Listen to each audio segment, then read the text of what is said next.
तो देखो हमारे पास ये क्वेश्चन है जिसमें हमें nth derivative of sine 3x+2 निकालना है। अब इसका नॉर्मल जो डिफरेंशिएशन तो हो सकता है, लेकिन इसका जब nth डेरिवेशन आएगा ना तो इसमें एक आइडेंटिटी यूज़ होगी। जब हम nth डिफरेंशिएशन की बात करते हैं तो साइन कॉस इन सब के लिए एक स्पेशल आइडेंटिटी होती है, वो मैं यहाँ बता दूँ पहले। देखो अगर हमारा y इज़ टू ई की पावर ए एक्स और साइन बी एक्स प्लस सी, अगर हमारा क्वेश्चन इस फॉर्म में हमें दिखे है ना, जब भी डिफरेंशिएशन का क्वेश्चन हो वो nth डेरिवेटिव मांगे और हमें इस फॉर्म में दिखे, देखो ये हमें इस फॉर्म में दिख सकता है, मतलब कि ये क्वेश्चन हमें इस फॉर्म में दिख सकता है। कैसे? क्योंकि यहाँ पर देखो, यहाँ पर भी ई है लेकिन यहाँ पर ई की पावर ज़ीरो में है, ठीक है। तो ई की पावर जो ज़ीरो होता है 1, तो यहाँ पर ई तो है और साइन भी है, देखो यहाँ पर साइन भी है। यहाँ पर बी में की जगह यहाँ पर 3 है और यहाँ पर सी की जगह पर 2 है, तो मैं लिख देता हूँ बी की जगह यहाँ पर 3 है और यहाँ पर सी की जगह हमारा 2 है। अब इसका जो nth डिफरेंशिएशन होता है ना, वो इस तरह लिखा जाता है, वो हो जाता है ई की पावर ए एक्स, ये चीज़ सेम रहती है, और आर की पावर एन आ जाता है, ठीक है। और ये साइन ऐसे ही लिखा रहता है, साइन बी एक्स प्लस सी, ये इतना ऐसा लिखा रहता है, बस साथ में एक और जो वेरिएबल जुड़ जाता है वो जुड़ जाता है एन अल्फ़ा। अब ये क्या है ये बता देता हूँ। देखो सबसे पहले आर क्या है, आर हमारा जो कि है वो है root of A square plus B square, ठीक है। ए जो यहाँ वाला है और बी जो ये वाला है, इसका ए स्क्वायर प्लस बी स्क्वायर, और जो अल्फ़ा यहाँ पर है, ये अल्फ़ा असल में है टैन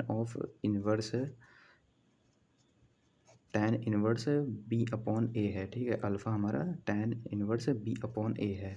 अब हम देखो इसका हमने आइडेंटिटी पता कर ली इतनी, अब इस पे अप्लाई करते हैं। तो जब हम वाई एन का डिफरेंशिएशन करेंगे, मतलब कि इसका डिफरेंशिएशन करेंगे साइन का, ठीक है। तो यहाँ पर ई की पावर ए एक्स जो लिखा है, तो यहाँ पर तो ज़ीरो था तो इसको ऐसे ही लिखे रहने दो, ठीक है। तो ये 1 ही हो जाएगा।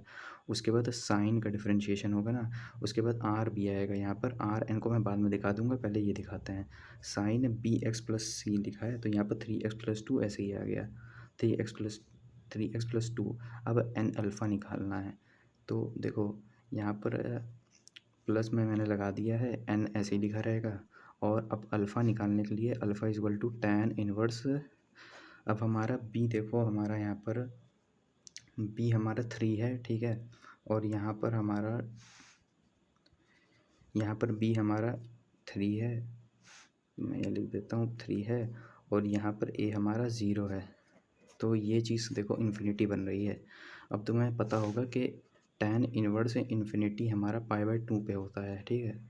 तो पाई/2 पे क्यों होता है, देखो अगर तुम्हें दिखाना चाहूँ कि देखो पाई/2 90 होता है, और टैन हमारा देखो साइन अपॉन कॉस होता है, ठीक है।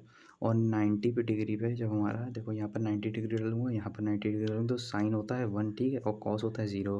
तो 1/0 तो इन्फिनिटी हो गया ना, ये पाई/2 पे हुआ ये चीज़, ठीक है। तो वही मैंने दिखा दी, टाइन इनवर्स 90 आएगा इन्फिनिटी पे, तो ये चीज़ इन्फिनिटी यहाँ पर बनते हुए दिख रही है, और जो इन्फिनिटी होता है पाई/2 पे, तो ये अल्फ़ा पाई/2 हो गया। तो मैं यहाँ अल्फ़ा की जगह पाई/2 लिख दूँगा। और हमें आर निकालना था। अब आर जो बचा है वो आर मैं निकाल के दिखा देता हूँ। ए स्क्वायर प्लस बी स्क्वायर, ए स्क्वायर तो हमारा 0 था तो इसका कुछ नहीं होगा, और बी स्क्वायर तो हमारा 3 था, तो 3 का स्क्वायर, इसमें रूट हटाओगे तो ये 3 आ जाएगा, आर की पावर एन। अब हम यहाँ पर क्या लिखेंगे, यहाँ पर हम 3 की पावर एन लिखेंगे, क्योंकि आर की पावर एन लिखना था ना, आर की पावर एन, तो ये 3 की पावर एन आ गया। तो इसका जो फाइनल आंसर है इसलिए लिखा जाएगा Y N is to E.0 x 3n sine 3x+2 plus n pi, ठीक है। इसको ये हो गया इसका फाइनल आंसर।